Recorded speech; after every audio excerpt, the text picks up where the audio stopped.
Whenever you rent or buy a video, you need to be sure that the film you choose is suitable for the audience at home. Do sit down. We're just about to have some tea. Ladies and gentlemen, please do not panic, but scream. Scream for your lives.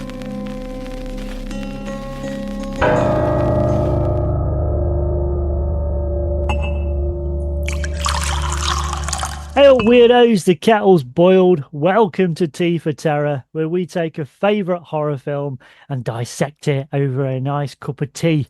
I'm your host, Andrew Graves, and my guest today, Darrell Buxton. How you doing, mate?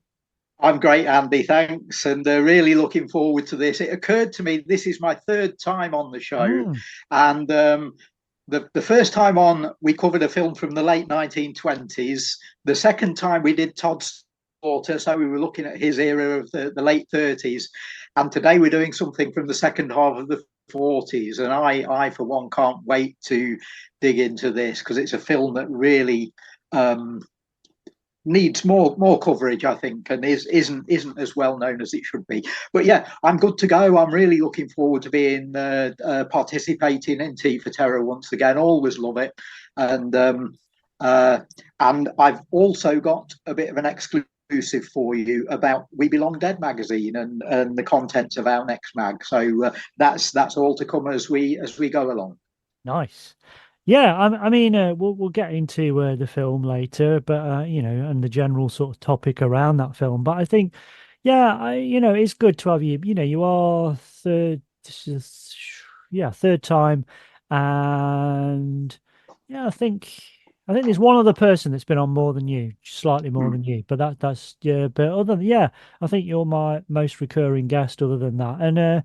Yeah, and I think what I've loved about you coming on before, as with today, as we'll get into, is that, as you touched upon there, I think we tend to crack on about stuff that is that just generally go untapped or uncelebrated, and in the first episode we talked about the unknown, which within horror circles, people will talk about that, but certainly in terms of your wider audience, it is, people might talk about freaks, or they might certainly talk about Dracula, but not many people outside of that horror circle would talk about the unknown. So I think that was worth celebrating. And obviously last episode where you were on, we talked about Todd Slaughter, and we could do a whole series on Todd Slaughter, just film by film. Yeah. But I do think that Todd Slaughter, as with the subject and the film we're looking at today, again, we're sort of tapping into British cinema that is, that does, for whatever reason, I think that what tends to happen, I kind of equate it to, it's like when you have these BBC4 music documentaries. I used to watch a lot of them on Friday nights, and I just got sick of it. I just stopped watching it because, as good as some of them are, I just got tired of the naff narrative that they were continuing pushing down people's throats. That it's, oh well, it was jazz, blues, and then it was rock and roll, and then it was this, and then it was punk, and then it was disco, and then it misses so much out in between all these things, and I think it's the same with British cinema in a way. I've taught a lot of courses and I've done a lot of talks at Broadway about British cinema, different aspects of it, because I think it is such a fascinating area, and most of it remains really is ignored now. And it's, and I know there's a lot of it, so I guess there's not. And in terms of the way that TV works now and streaming, it I suppose it's difficult to find an audience in some ways. And there are sort of boutique Blu-rays and things like that. But I think again, it's this lazy narrative. It is this thing of, well, British cinema is, it's the your Powell and Pressburger, or it's your Will Hay or your George Formby, and then it's kind of your Carry-Ons and your Hammer films, and that's it. That's British cinema. That's post-war British cinema, and that's and there's nothing wrong with any of those. I'm not having a go at any of those, but it's hardly, and it do I don't understand why it's been so forgotten. I know, yeah. I mean, that accepted narrative is something that I love, and I know you love, sort of kicking down those doors and saying, look, there is more out there, there is stuff, and if you don't know about the things that have fallen between the cracks, you're not actually getting the full history. You're not understanding the history and the timeline in a proper way, because if you're just accepting the wisdom that's been given by writers and historians in the past and not delving into those little gaps, you're missing out. Not only are you missing out on a lot of great films, but I think you're missing out on historical films. I think you're missing out on important films that once you add them in, they actually change the narrative, and suddenly the Wicker Man and all the accepted sort of tent poles of British film history, Get Carter and so on, are suddenly they'll always be great and important films, but suddenly there's something that comes in and messes that up a little bit and says, well, these films are important, but they're perhaps not they didn't sort of come out of nowhere, they did have precedent. And for every tentpole title and every sort of celebrated title, With Nail and I, or whatever it may be, there's always antecedents. There's always stuff that has come before that has somehow been forgotten. And yet, when it reemerges and when it comes into public consciousness, everyone sort of goes, oh yeah, I can see now where that came from and where that came from. I've noticed that happens a lot with TV shows like The Simpsons. People have been watching The Simpsons for years and years and years, and I don't quite understand what they're getting out of it, because you quite often see people making comments online saying, "Oh yeah, I've just seen like Cape Fear or something, and I now realize where that gag came from in The Simpsons." And I'm thinking, well, when you actually watch the show that you profess to enjoy and you completely misunderstood it, and you're now telling us that you've misunderstood it, what was it you were getting out of it? What was it that you found funny if you didn't understand the references? And I think there's a lot of film history that's like that as well. People are just prepared to accept that standard narrative without wanting to sort of grub in and get their hands dirty like we do, And it's good that there are people out there, important books, I think, like Shepperton Babylon by Matthew Sweet, I think really stirred up a lot of people and said, yeah, let's look at some of the films that have fallen between the cracks, and let's take established studios like Ealing and so on and look at them in a slightly different way, and maybe not cover their big movies, but look at some of the smaller films that they were doing and how important they were. And I think the film that we're going to talk about today is a perfect example of something that has fallen right between the cracks, and yet is such an important movie in its own way, in terms of the precedent it has and what sort of comes in its wake. Well, I think that, tapping back into that, what frustrates me sometimes is that, I'm being connected with a particular cinema in my area, with the Broadway. And the Broadway is brilliant. They will show a whole range of films, and they will show like very low independent stuff to sort of blockbusters or whatever. But they've always kind of championed this sort of smaller independent filmmakers. But in a wider sense, it's depressing, I think, that obviously there's been a general decline in the British film industry. I don't really want to get into that because it's a massive topic. But there are, statistically, there are less British films being made decade by decade, year on year. And the ones that do tend to sort of float to the surface generally tend to be the ones that are the most stereotypical examples of British cinema. And it always tends to be that. And again, I'm not always knocking all of those films. I'm not saying they don't have some worth, but it tends to be the films like, your Brastoffs or your you kind of four weddings and a funeral, all these kind of things that people think now that's British cinema. And I've always been at pains to point out it that's a tiny aspect of British cinema. And there is so much there. And I did a course in the last couple of years. I called it Uncanny Britannia, and it was really just again just digging into those. And what was great for me about doing that, because not only was it about me, I could delve into these films that are kind of untouched by other people a lot of the time, but it was great to introduce a lot of stuff that a lot of people coming to that course had got no idea existed. Sure. And there's Yeah. some great, like you said, there are some great books on it. Some fantastic stuff. I mean, even things like, the Scarred for Life books. I think they explore some risks. There's some, you know, very sort of shadowy sort of material, which is great, I think.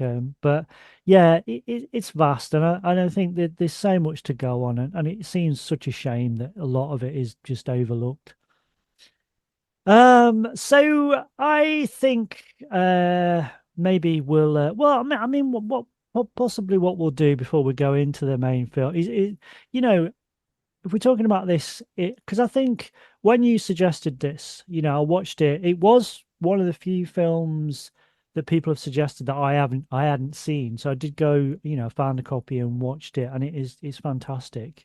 And we'll get into that. But it does, like you say, it fits in perfectly for me with my love of those kind of British films from that era or just before or just after that sort of post-war period. And as we're saying in the sort of preamble before we started recording, I recently bought a box set, and it's called British Film Noir, which is you Yeah. know a, obviously I can see why they've used that to sell it. It's a selling point. It's a shorthand, but it's not really that. But it is brilliant. There's some fantastic films on there, and also this film I noticed. I don't think there's a Blu-ray version. I could be wrong. I don't think there is a Blu-ray version of it, but there is a DVD, and it's a double DVD. And the other film that's on it, accompanying it, disc, is Cast a Dark Shadow, which Yeah. I watched coincidentally I watched the other week, and I mean that is a fantastic But I mean Dirk Bogarde as well. I mean, people tend to think of, obviously the early on the sort of the the Doctor films and stuff like that. But Dirk Mhm. Bogarde, he's in some of the best British films ever made, I think. He's just absolutely superb. And Cast a Dark Shadow, even though a lot of time these kind of double DVDs, they are sort of nefariously thrown together. I think that's a great double bill, and because they're both Yes. about psychopaths, and Dirk Bogarde is fantastic in that. But there are some amazing, like the box set I've got. I've just watched, 21 Days with Laurence Olivier, which is incredible. And also last night, in fact, we watched Turn the Key Softly, which Mm. is I don't know if you've come across that one. Yeah. Mm. Yeah, it's fantastic, and obviously, the film we're looking at today also has a guest appearance from Kathleen Harrison. And Kathleen, but in the Turn the Key Softly, she's got quite a big role. I mean, Turn the Key Softly, for those that don't know, it's about three women: Joan Collins, Kathleen Harrison, and another actor, I forget his name. But they both basically leave prison on the same day, and they all come from like different kind of very different backgrounds. And it's a brilliant script in that because it was like 1952. Obviously, censorship wouldn't allow them to use certain language, but the script is so well crafted that you know absolutely what the backgrounds of these characters are without them saying it and breaking censorship laws, because you have no doubt by the end of the film that Joan Collins is playing a prostitute, and Yeah. all Yeah. of this kind of stuff. And Kathleen Harrison, I have to say, I mean, we'll come back to Kathleen Harrison later on because she's in the film we're going to talk about, but she plays a big part in this, and she plays an older lady who comes out of prison and is a bit lost, and she's got this. it's such a brilliant performance. It's an incredible performance from Kathleen Harrison, and it's one of the most heartbreaking performances as well. I won't spoil the ending, but there's a dog involved, a little dog, and it's such a brilliant film. It's and every single film I've watched in this box set, they've all been brilliant in different ways. They all kind of touch upon crime, but to call them simply crime films would be doing them disservice. They are just wonderful, absolutely brilliant films, and there's so much to look at and to explore with those kind of films. Oh, sure, yeah. I mean, there's such a rich history there, that, as we were saying when we were chatting earlier, is almost sort of lost or ignored, or only just starting to be rediscovered. And I think it actually changes the narrative. I think it affects the story of British cinema, which we're sold this sort of standard view with all of these certain titles, given as being the sort of important movies. And yet, if you do delve in between the cracks, I think that actually not only reveals a lot of very interesting movies, but it in some ways it changes the history. And this is really one of the things that my sort of love of cinema and my research has always been about is, and enjoying the stuff that is sort of fated and regarded as classic, but finding those little nuggets in between the gaps as well. And I think it's good to see that a lot of people have now started to do that over the past few years. And it's great that, as you say, we've had outlets for that sort of stuff to be released then. And I suppose the most recent one being Talking Pictures TV, which is a goldmine. And it's so good that there's a channel like that that's bringing sort of obscure British films and often lost British films back into public consciousness, and are proving so popular as well. Before we get on to talking about the main movie in question, I've told you earlier this morning that I've got an exclusive for you for Tea for Terror, all about the next issue of We Belong Dead magazine, which listeners may know I'm the editor of, have been for the past couple of years. And again, with We Belong Dead, we've striven to look at subjects in a different way, or to cover films alongside the classics, to cover films that sort of fall in between the gaps. And I hope that my editorship has sort of brought that into being, and maybe sort of subtly changed the mag a little bit. I think it's still the same magazine it always was, but I think it's got a bit more of my influence over it now. So what we're doing in the next issue, we've just done our 2 Japanese issues, which are on sale at the moment, one covering Japanese horror and one covering the kaiju, the monster movies. So we're going into issue 43, which is in preparation at the moment and should be out in October, should be out in time for Halloween.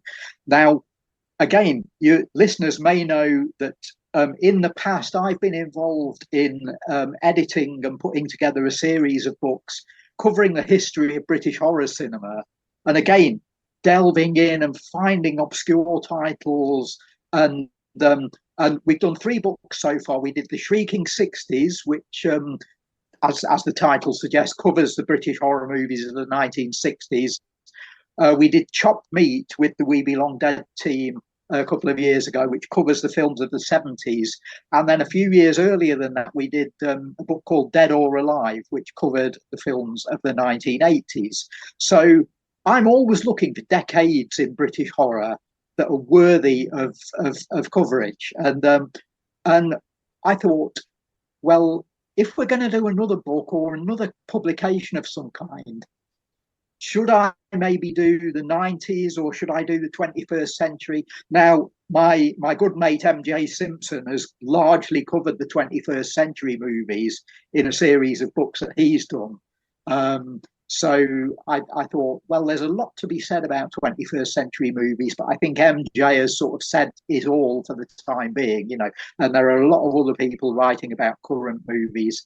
The 90s is a very interesting decade, and I'd like to go there someday, but it's probably going to involve more research than you might expect, because we're in an era there where people are starting to make movies and without intending to get them any sort of cinema or TV release. Often a lot of the product of the 90s in British horror was sort of self-produced movies, almost anticipating the boom in the 21st century. So I thought, well, if I can't do the 90s and I can't do the 21st century, let's look back to the past. And there you've got a problem, because anything up to about 1939, there's a lot of lost films in each decade. The majority of films in most of the decades from the 1890s on are lost, and you can't really write a lot about a lost film, can you? So that really left us with the 40s and 50s. And I thought, well, if you do the 50s, that's sort of unbalanced by Hammer Films and the latter half of the decade, and I thought, if you do the 40s, Dead of Night sort of dominates that a bit. And it's a very interesting decade, the 40s. But I thought, well, after Dead of Night, that's a film that sort of changes British horror history, right in the middle of that decade. And again, it sort of unbalances the narrative a little bit. And then I had this brainwave. I thought, let's take Dead of Night and let's take the birth of Hammer Horror with the Quatermass Experiment. One of those was released in 1945. The other one was made in 1954 and released 55. So I thought, let's not do a conventional decade. Let's do an unconventional one. And that is going to be the subject of issue 43 of We Belong Dead. And we're finding a lot of really, really interesting films that have never been talked about as being British horror before, but which very definitely are. And I think the film we're going to talk about today is a prime example of the sort of thing that we're going to be covering in the mag. So that should be out in October. We're preparing it now. It's really interesting doing the research. I'm getting some really good articles coming in from contributors, and we think it's going to be another great issue of We Belong Dead. And again, hopefully, just changing the way that people look at horror history. So yeah, 1945 to 54, British cinema is what we're covering, and looking at the horror and the dark fantasy and the twisted thrillers, and maybe finding quite a few films that our readers aren't familiar with. Yeah, well, I mean, yeah, it's interesting there. I mean, you talked about the 90s, and I think, and as an interesting decade, and it's coincidentally, I've just finished, I've submitted it yesterday, just been writing an art. I won't see which film or which magazine, but I've been writing about a horror stroke action film,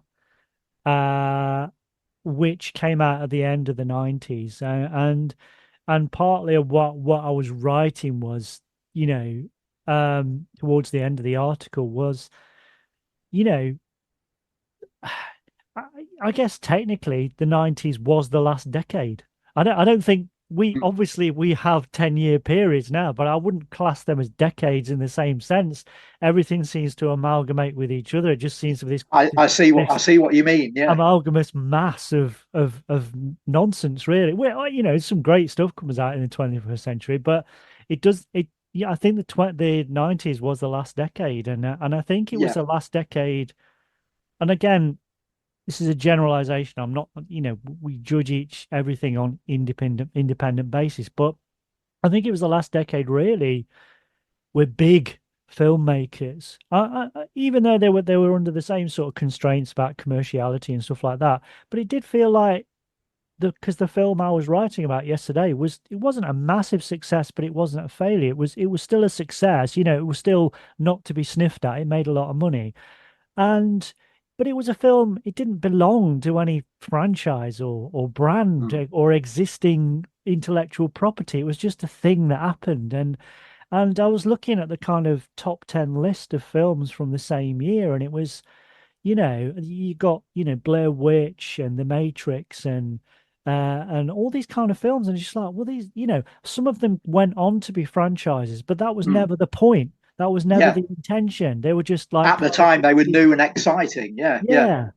yeah. and different. And I just feel like I'm not saying things like that don't happen now, but they tend to be independent productions. And obviously we've got things, the more recently we've had things, like the X Pearl and Maxine trilogy, which I think is superb. It's absolutely Yeah. brilliant, but they tend to be slightly outside of the mainstream sort of system, I guess. But so yeah, I think the 90s, is a really interesting decade, and I think it's again, it's one a lot there's a lot of stuff that's overlooked and in the 90s, and I think there was some kind of more underground stuff that came out, or British stuff again that came out in the 90s, British horror, which is really good, I think, and it's not always celebrated as much. But yeah, so I guess it's time to introduce the film we're going to be looking at. So we are going to be looking at Wanted for Murder, directed by Lawrence Huntington. Is it very important? Important enough to hang a man, or I'm very much mistaken? Yet you're frightening me. What's the matter? Tell me I'm mad, as my mother does. You won't get me, Conley! Take this down. Wanted for murder.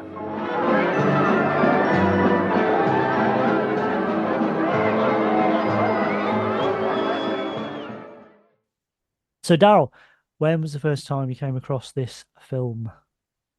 I'd have seen it on TV. I think maybe early 90s. I'm not sure. I'd not seen it for a long time actually before sort of rewatching it for the new We Beyond Dead issue. So it was a film that I'd seen years and years ago and had fairly distant memories of. So yeah, it would have been a TV screening, and it would have just been a sort of afternoon filler on TV or something, and this is the weird thing that older films can have sort of violent and extreme content in them because, over time, as we films that the censor may well have sort of picked up on and said. The classic example, I suppose, is something like Herschel Gordon Lewis and Blood Feast, which was a complete no-no in the early 60s, remained so into the 80s, and now is just seen as being a bit of a curio and a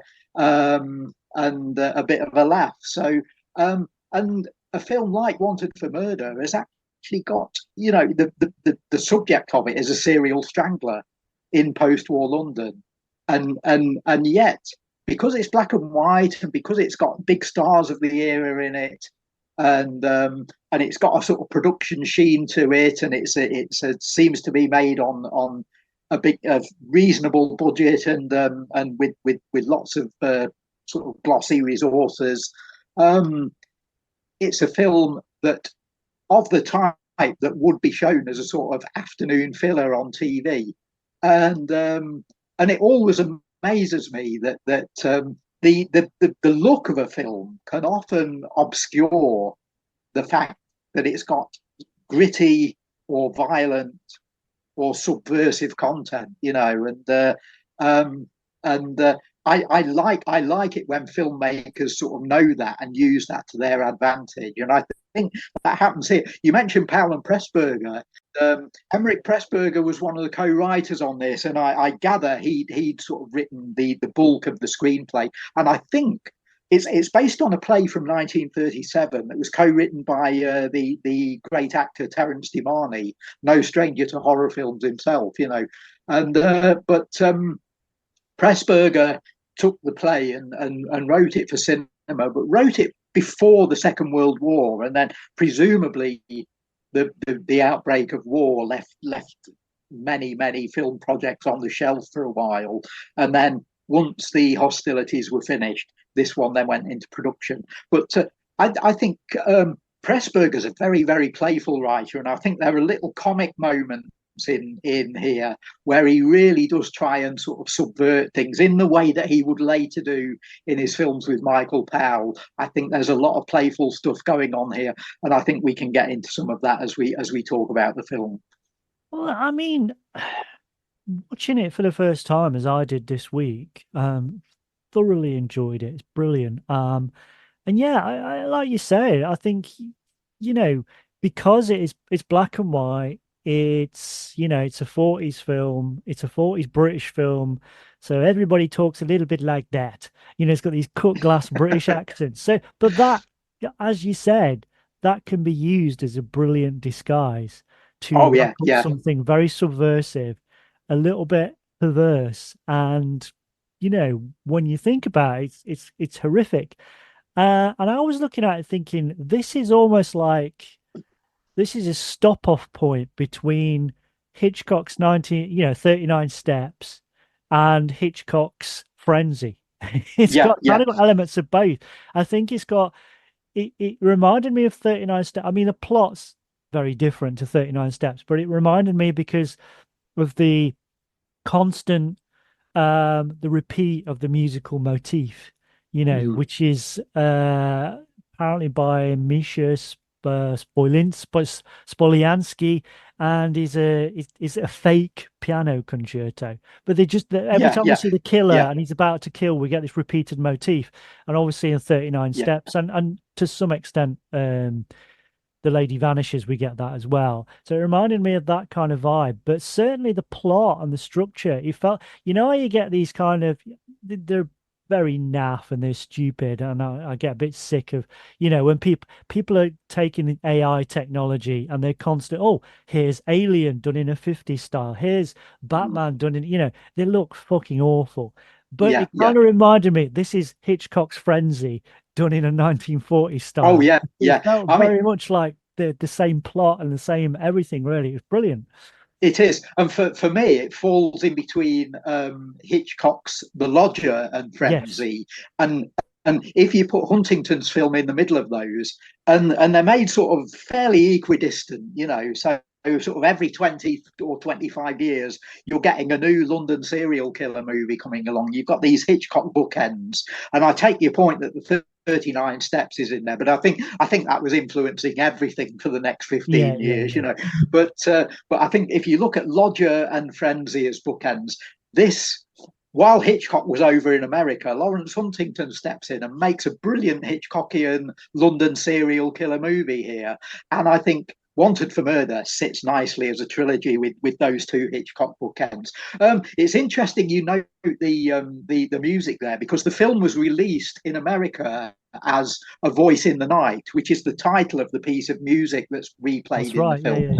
And I've been watching other films from the 40s, obviously in preparation for the We Be Long Dead issue, and this seemed to be a standard thing in British thrillers at the time, and other British dramas and other British films.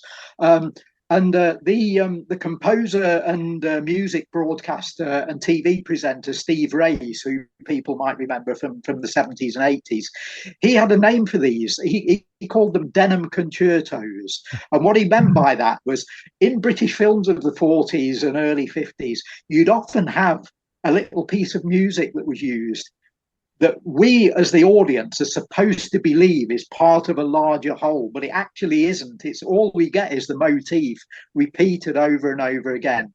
And because of Denham Film Studios, I think Steve Race identified them with a particular studio, but I think they were happening all over. But yeah, the name he came up for them with was Denham Concertos, which I rather like. And there's a film called While I Live, which I've reviewed for the new We Be Long Dead issue as well, and that's got a Denham concerto in it, called Dream of Olwen. And again, the film got released as Dream of Olwen in other territories. So quite often the musical side of it is something that hits big with an audience or with the distributors, and the music often becomes better known than the films are. But yeah, the Voice in the Night concerto, I think, is lovely and really well used in Wanted for Murder. and is central to the plot, I think, because the music often seems to be driving what happens on screen, and the sort of tortured way in which the main character is trying to fight his the sort of burden, the psychological burden that he's got.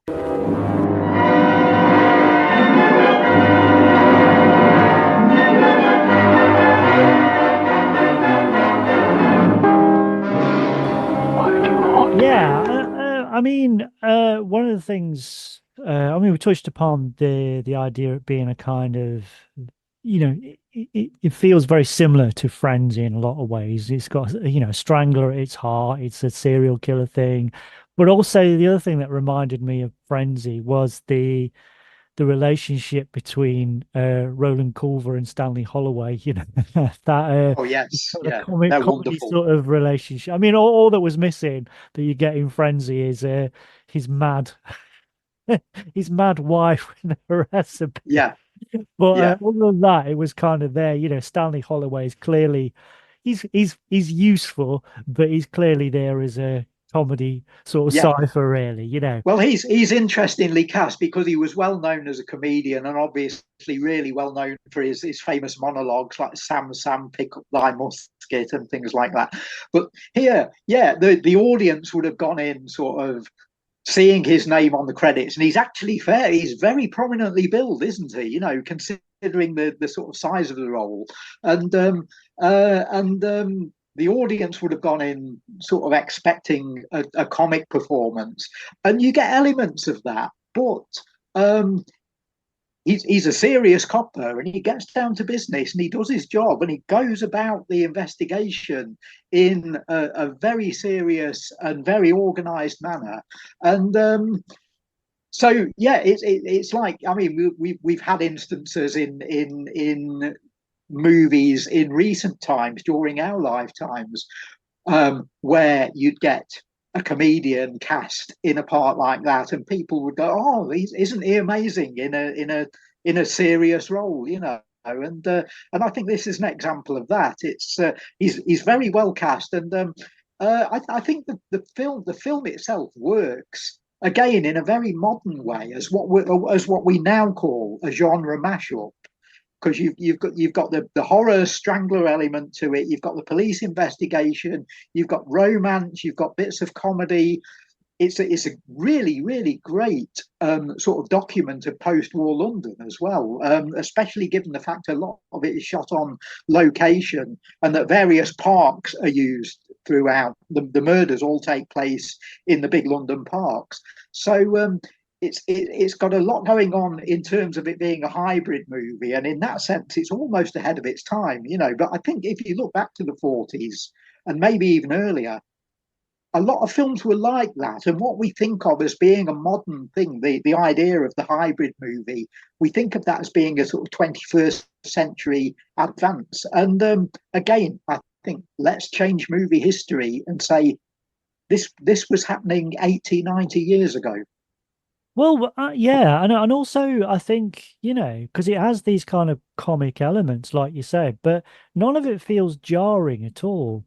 No, no. One of my, it's kind of endearing, but it's also slightly annoying sometimes. If you look at the movies that were happening slightly earlier, say in the United States, with the horror, the kind of second wave of Universal horror films. Now, as great as some of those are, one of the things that does jar is that they tend to they don't kind of trust the monsters, and they have to put these romances in, and Yeah, like they did a lot of later Laurel and Hardy films, they completely ruin it by chucking. But also they chuck in these kind of comic elements or these comic actors. yeah. And what happens there is that stuff is in there, but it's compartmentalized, isn't Yes. it? And whereas in this film, it all flows nicely and Yeah, it all fits together. because there's a general quirkiness throughout the film, Yeah, but yeah, also as well, I think I'm not saying it was the only film to do this or it's completely unique, but I think it was more unusual for the time. Is that this isn't a whodunit. This is exactly. this is we know who's doing these awful things. We find out who's the killer in the first 5 minutes, And it's not necessarily that we're meant to sympathize, but they are certainly building empathy, or Yeah. we build it, and it's in a very similar way to, I think before this was way before Psycho, but also, this is in some ways this is influenced, I would imagine, by something like M. M was Mm. really the first time where we get to see the serial killer, and we are meant to feel something for this Yeah, yeah. disturbed Well, person, once you have a film that reveals its killer very, very early on, you've suddenly not got a mystery movie then. What you've got then is a psychological study, and that's exactly what we get here. There's some really, really interesting stuff with his family background, of course, because we're talking about the character of Victor Colebrook, played by Eric Portman. And we find out during the course of the movie that his father was effectively a sort of Pierpoint type figure. He was like the sort of officially appointed hangman, And we even see a waxwork of his dad in Madame Tussauds, and there's a brilliant scene where he confronts this wax image of his father and knocks its head off in a, let's use the word, in a frenzy. Yeah. And but what's interesting is not so much the dead male figure who's in his past, but the two females in who sort of dominate his life. He's got this very waspish, stern aunt who's very critical of him, who's only seen very briefly in the film. But then his mum, who seems much more of a kindly figure, seems aware that there's some trouble, there's some sort of genetic makeup inside him, almost as though she has guessed or knows what's going on and knows that the influence of his father is so powerful that it's almost inevitable. She even says at one point, it's in his blood. Like there's nothing he could have done about it. He was always going to be a killer. And you do even get the sense that his father might have been a killer had he not been given the job of hangman, official hangman, as almost as an outlet for his own homicidal impulses. There's a lot of interesting psychological stuff and genetic stuff going on. And it reminded me a lot, again, to jump forward to modern movies, it reminded me of the David Cronenberg films, The Brood and A History of Violence, in terms of the way that this character hasn't got a chance. He was always going to be a killer, and it's all to do with genetics. I bet Cronenberg would love this film. He'd love that aspect of it. Yeah. And I love the relationship with the mother and the son. Yeah, which isn't a Hitchcockian one again. It's a slight remove from that, because the mother isn't a domineering mother. You get the sense of that with the aunt, who's briefly seen, but the mother's a more kindly figure, but she's the person who seems to know what's going on, whereas the police and nobody else does. And she seemed to have this sense that this is inevitable. My son is going to be a killer because I know the family background. Well, it does. I mean, it reminded me. I mean, there are a number of films, but it reminded me especially of the relationship between Carswell and his mother in Night of the Demon. Yes, this batty old man, which again comes 10 years later. Yeah. And it's interesting. The last episode of Tea for Terror, I did with. I mean, this is why I love doing this podcast, because it's different every time. The last episode I had Ari Lehman on, who was the first guy to play Jason in Friday the 13th. Yes, of course. And he chose the 1948 Olivia film Hamlet, which again, like this. I mean, that's just who'd have thought you were going to be having that conversation that week? Yeah. But I love it that he's chosen a British film from the same year that we're looking at today. And and as we discussed on that, on that episode, I will fight anyone that says that Hamlet, the 1948 Hamlet, is not a horror film because it Mm. fucking is. It is a horror Yeah, film, yeah, yeah. and I Well, think so many of Shakespeare's plays are, exactly, and yeah, they adapt well to horror cinema. And in the same area, you've got Orson Welles doing his great version of Macbeth, again, a very gothic sort of take on Shakespeare there. So I think as we're now into talking about focusing on what's a horror movie and what isn't. I think it's the film's called Wanted for Murder. I think yeah, it's time to talk about the murders, don't you? There are five before the film even starts, and then we get into the fairground sequence on Hampstead Heath, and one of the first things we see is a Punch and Judy show, and we see the scene where Punch is hanging the hangman. How the foresight there, the sort of anticipation of what's to come, and and there's then a murder on Hampstead Heath at the fairground. Don't Andrew? Would you agree with me that the background that we see at the fair, and we see a carousel with horses on in the background, and we see lights, and we see all the stalls in the background. We're focusing on characters in the foreground doing dialogue, and again, it reminded me of a film from 5, 6 years later, Hitchcock's yeah. Strangers Strange on on the a Train. Train. I was going to say that the boat scene at the end as well. It's very Yeah, much indeed, reminiscent of the indeed. Tunnel of Love. And I Yeah, wonder yeah.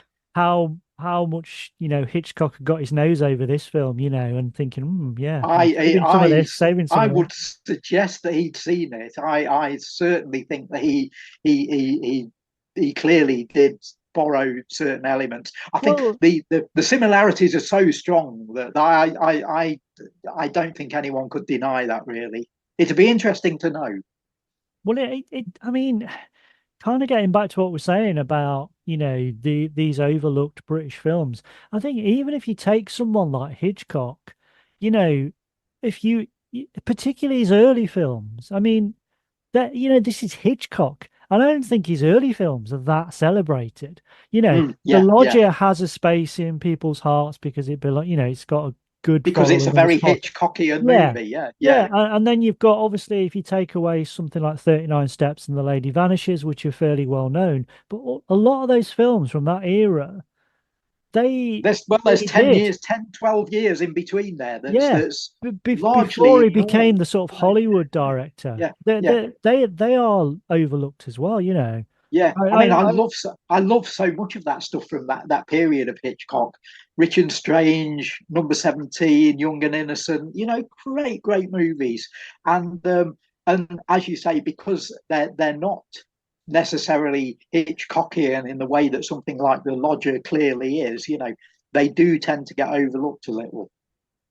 Yeah, and I think as well, again, this weird narrative, and again, parts of Hitchcock are overlooked, and I think we've touched upon it, but Ealing, Ealing, if you look at Ealing, Ealing is very well established and very well known, but I would argue the majority of people understand Ealing through their comedy. It's the Ealing Yeah, comedies, yeah, and there's a handful of films which are all brilliant. They're all very good. I'm not taking anything away from them, but again, even Ealing, a big studio like Ealing, is most 90% of what that studio put out is overlooked. And we've had the same arguments about Hammer as well. I get why Hammer's known for its horror. Obviously, its horror films were the most famous. They were usually the most successful part of their sort of company.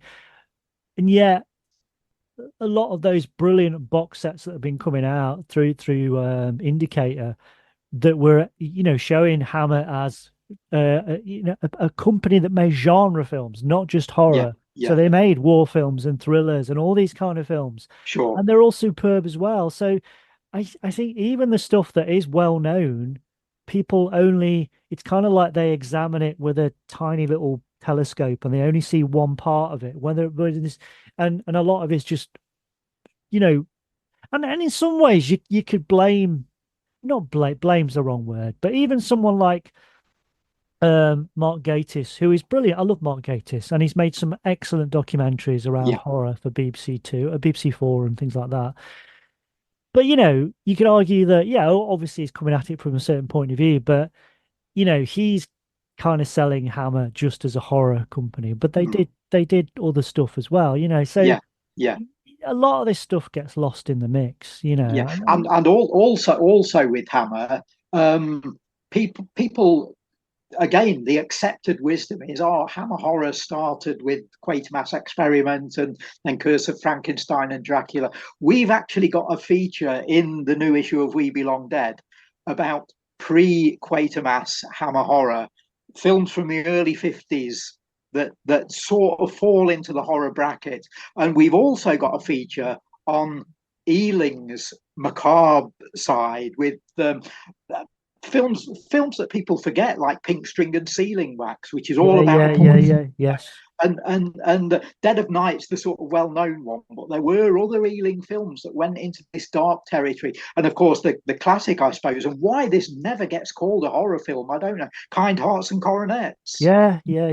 Is a great serial killer comedy in the way that Theatre of Blood is a great serial killer comedy. But What's the difference? Yeah, and I think I was going to say Lady Killers. I think, you know, Yeah, Lady Killers is brilliant again, that's got a comedy. macabre edge to it. It Yeah, absolutely yeah, does. The yeah, you know, when they start turning on each other, it yeah. suddenly gets incredibly creepy, and the way that that film is shot, you Mm. know, that is shot very much in a horror style. It's Yeah, well, brilliant, you know. that's done in the very seedy way, and this is something I want to talk about with Wanted for Murder later on as well. But yeah, Lady Killers is shot in the same sort of way as films like Night After Night After Night, or Straight On Till Morning, or The Fiend, in that late 60s, early 70s period of British horror. You'd also at that time you'd got films like the Joe Orton adaptations, Yeah. Entertaining Mr. Sloan and Loot, and other productions as well. I Start Counting, and films like that, and they've all got this rather seedy sort of atmosphere to them, and these elements of the macabre to them. And I really do think you're right, Andrew. The Lady Killers anticipates all that, and I think influences it. Yeah. And I think I mean, we mentioned it in our sort of email exchanges, but another film that kind of ties into this, which came from a couple of, well, a year earlier, I think, was Holiday Camp. Yeah. Now, if you know, now for those that don't know, Holiday Camp, it's I've talked about this at the Broadway, because and I would recommend anyone to see it. And I'm not necessarily saying that you will like it. It's brilliant. It's a brilliant film. But what I think it's an incredible early snapshot of post-war Britain. It is Yeah. really interesting because it really has got everything in there. Now Again, it's a genre mashup, if you like. Although in this case, I think it's a bit more episodic than something like Wanted for yes, it Murder. is. It It is. is a bit more It's compartmentalized. almost like an anthology film Yeah, with the, yeah. you know, it's almost like the holiday camp itself is the, you know, Like the linking yeah, the linking material. Yeah, narrative, yeah, yeah. yeah, yeah, Because you've got the Huggets in there. Now, Kathleen yeah, Harrison, who was in this film, Wanted for Murder, she was an incredible character actor, but she was probably best known for being playing Mrs. Huggett. And the Huggets yeah. were a And working what class. wasn't Holiday Camp the first Huggets It movie? was, I think. yeah, Yeah, yeah. yeah, yeah, I think they did kind of three or four spin-offs after that, and obviously they did the radio share series as well. But the Huggets, yeah, in the sense of the holiday camp, this is why it's a great snapshot. There is a serial killer. That's really odd when yeah. you say One strand of the film is this kind of like serial it's kind killer of like plot. Yeah, you know, Heidi High meets Frenzy. it's it's set. So what it does, it takes, because this is kind of like when the idea of the holiday camp was kind of coming to fruition, and so yeah, they use that as this kind of microcosm of British post-war life, and it has all the kind of characters that were kind of prevalent of that era. And so you've got, you know, the maiden aunt, you know, the lady, you know, that didn't get married, and but she's kind of this like this middle to upper class kind of mentor, if you like, to some of the young. You've got really interesting. So you've got a girl that lost her. She had a child, lost her husband in the war, so she's now a single mother. Bringing up the child.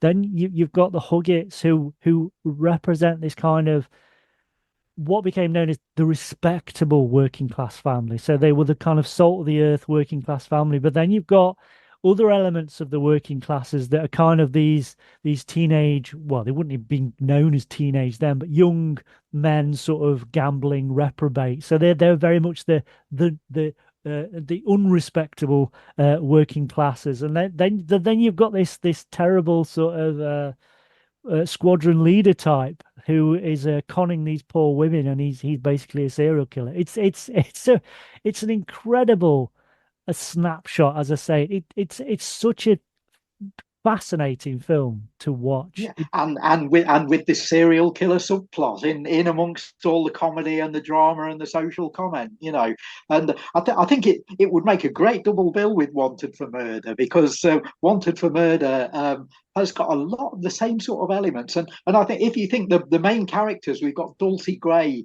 another great performer of the era. She's also in A Place of One's Own, which is a film that we're featuring in the We Belong Dead issue. Great sort of possession movie from Gainsborough with James Mason.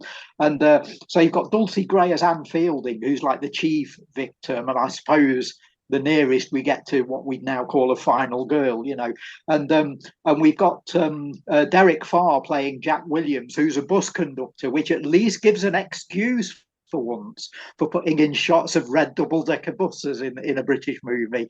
There's actually a reason for it here, but they're a great couple, and the of course poshest bus conductor in the world. yeah. Oh yes, yeah, indeed.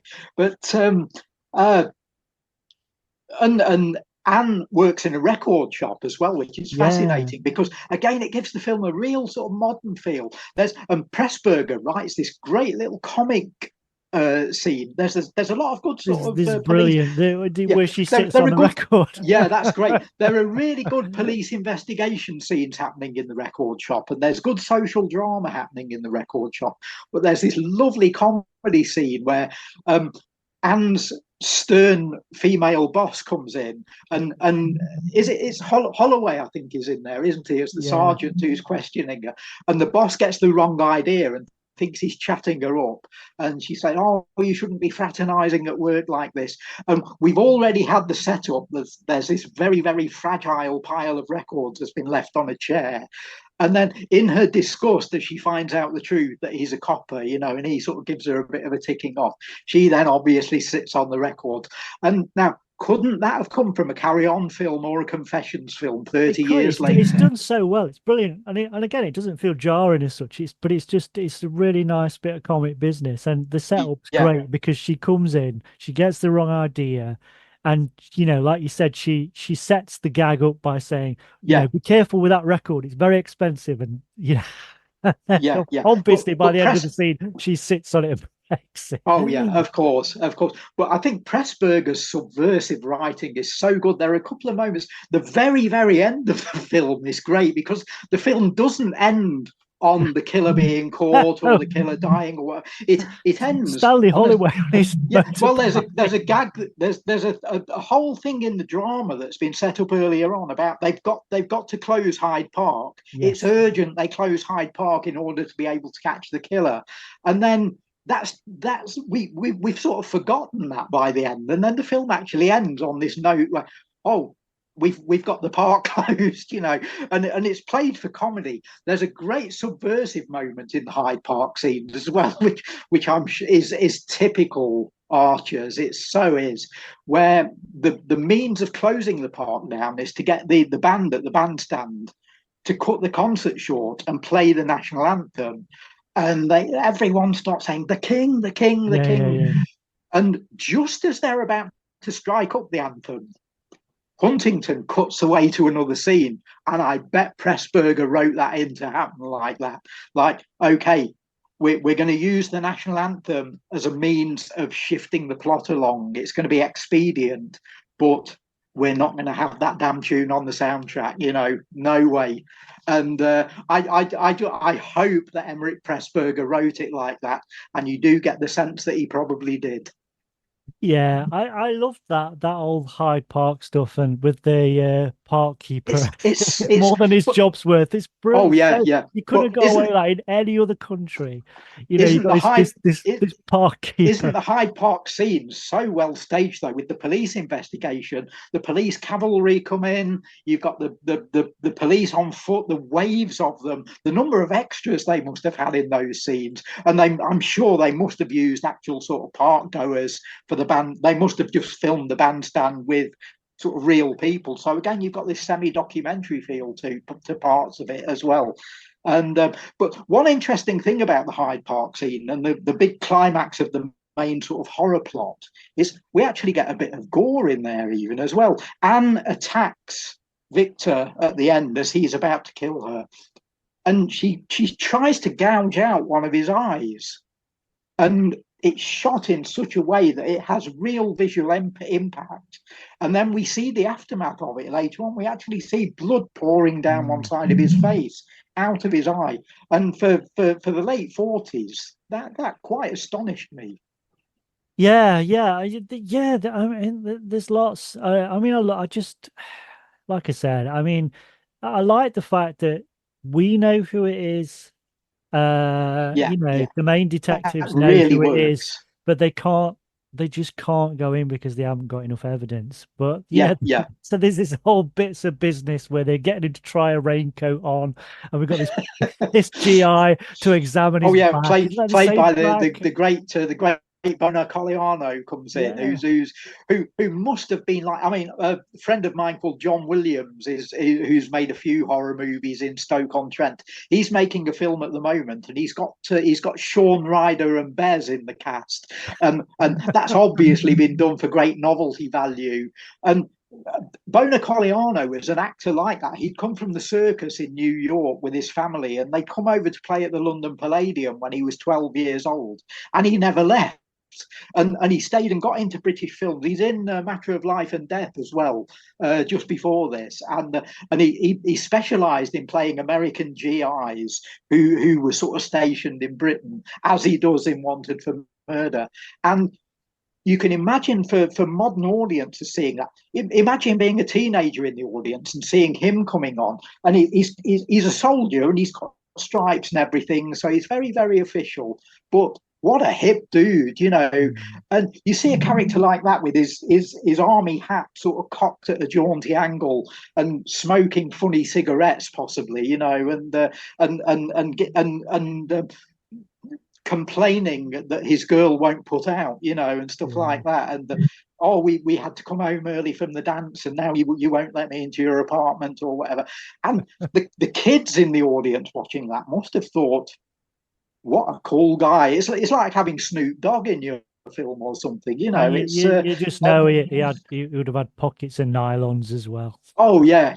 but then as you say, he then gets worked into the drama because he's involved in that whole very weird jacket scene where there are characters with lovely little quirks in the movie. His being that he says, "Oh, I can't recognize a face, but I can recognize anybody from the back." It's again. I would imagine that's Pressburger's influence.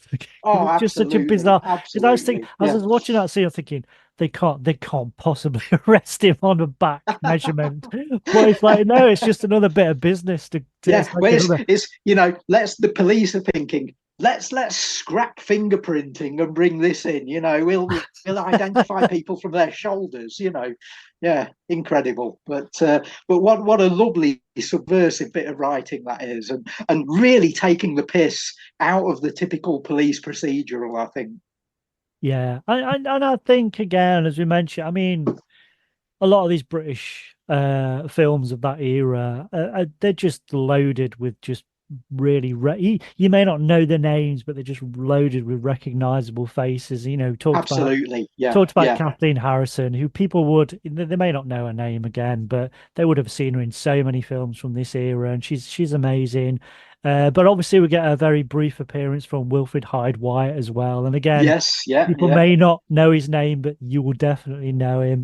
And it just reminded me because I was thinking, has was Wilfred Hyde White born as a 60-year-old man? Oh, I think so. Yeah. Yeah. I think so. And he's brilliant as the who else is going to be the guide at Madame Tussauds? Of course, it's going to be Wilfred Hyde Absolutely. White. Yeah, and Absolutely. I've got to credit Lindsay Civiter actually while we're talking about the Madame Tussauds scene, because Lindsay, who's well known as a ripperologist, and she's one of Britain's leading sort of Jack the Ripper experts and loves her true crime. And she actually worked at Madame Tussauds, I believe, for a while. And Lindsay pointed out to me that the waxworks that you see in that particular scene in the film were in Madame Tussauds at the time. There's the famous Victorian criminal Charles Peace is one of them, and the one that's supposed to be Colebrook, William Colebrook, the Victor's father, the hangman, is of an actual hangman of the period, or just prior to the 40s, I think, probably just before Pierpoint, I think, and so that is an actual hangman's waxwork in there. Presumably, they changed the head for the I was scene going to say, where Victor has to pulverize it, But what a great psychological scene that is, where he confronts. We've talked about it already, but I think it's worth addressing. What a powerful moment that is, where this symbol of his dad is suddenly in front of him, and his reaction is to do that, in a public place. Yeah. I think you really do get the essence of the character in scenes like that, where as his mum sort of says later on, it's in his blood, and we do get the sense that he can't control himself, and I think that scene, rather than the murder scenes, is the one that really shows that, because the murder scenes are relatively subtle. I think we only see one on screen, don't we? And but I think a moment like that sort of takes the place of in a film in an era where you couldn't really show graphic horror. That's where they would place a scene where you, instead of assaulting a person, you pulverize a waxwork, and it works. It really does. Yeah, it does, because like I said, from a year earlier, you've got Holiday Camp, where you've got a serial, in some ways a similar sort of setup. You've got a posh serial killer. However, what this film does, it really does, create this much more complex character who, he's not in control, or we're led to believe he's not in control of what he's doing, or he's not completely in control. He seems to be in control sometimes, and then he's not others, and and that makes it all the more creepy, really. What you've just said there, Andrew, suggests that there's this internal fight going on inside his mind, and that he is a sort of split personality almost. We've mentioned Holiday Camp. There's a film made just after Wanted for Murder as well, which you can see on Talking Pictures on their Encore catch-up service. It's called It Happened in Soho, and it's a lot cheaper than Wanted for Murder, but it's another London serial strangler film. Right. And it's all set around a cafe. It's a lot lower key and a lot more compact than Wanted for Murder, but they make an intriguing pair, because Wanted for Murder is like the big epic, taking place on locations and taking place with the big Hyde Park set piece and everything, and It Happened in Soho is pretty much the same plot, but taking place inside a cafe. So if you want contrasting versions of late 1940s London serial stranglers, there they are. Check out It Happened in Soho on Talking Pictures. Well, I mean that's the thing with this film, and with Turn the Key Softly that I was watching last night. Yeah. I mean, you get to see that sort of late 40s, early 50s London. It just looks great. And It's I, marvelous, isn't it? like our mutual friend Eric McNaughton, I love my sort of vintage clothes, and watching any film from that era, the 40s especially. I people You're getting fashion tips from them. exactly, Yeah, yeah, yeah. exactly, yeah. I'm thinking I'm having that, I'm doing that, I'll buy that, yeah. And I think that, also it just reminds me, it's like people should wear whatever they want. I've got no problem whatever Yeah, people yeah. want to wear, but nobody's telling me that generally people look better now than they did then. Fuck off. Oh They no, did no, no. not. No way. Not at all. Not at all. I Uh, agree. I agree. and yeah, it's they're both great looking films. They're so brilliantly shot. They're just fantastic. But especially Wanted for Murder. Yeah, yeah. Um, I think to sum up Wanted for Murder, for me, it's part of it set in a record shop. That ticks a big box for me. It's about a serial strangler. That ticks a massive box for me. It's a brilliant post-war document. That gets to the social comment admirer in me. And it's a brilliant police investigation movie. It's got cool characters like Bona Coliano in. It's got this whole Cronenbergian genetics thing going on. It is, as we said, a brilliant genre mashup, and that really sums the film up for me. And I think it's just the sort of film that we want to put in this issue of We Belong Dead that we're putting together, because I think you were talking about earlier about you're currently viewing, I know, this box set of what is termed British noir. And I think a lot of these thriller films which have horror elements are often not known by horror fans, especially films from the 40s and early 50s. They're not known by horror fans because they're not talked about as horror films, and yet they are. yeah. I think, don't tell me that Wanted Murder is not a horror film. Don't tell me that it happened in Soho isn't. There's a great John Guillermin film that we're covering in the book called Torment from 1950, and you can see that on the BFI player. I think you have to pay a small fee to watch it. It's not a free one, but again, that is such a disturbing psychological movie.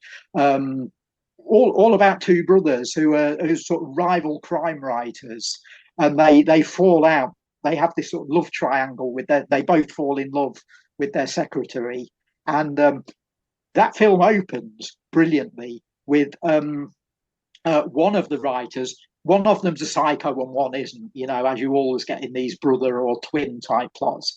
And the opening scene is we find out that one of the brothers, the evil one, is almost what you've heard of method actors. He's almost like a method author. He has to actually dress up and act out the plots of his books.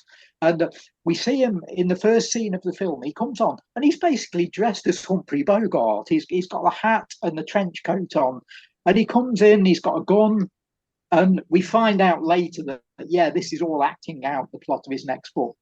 And so this is the John Guillermin film Torment. And he walks on as Bogey and walks down this corridor. And we're thinking, oh, yeah, this is great British noir, this is Britain imitating what's happening in the States. And then he strangles a cat.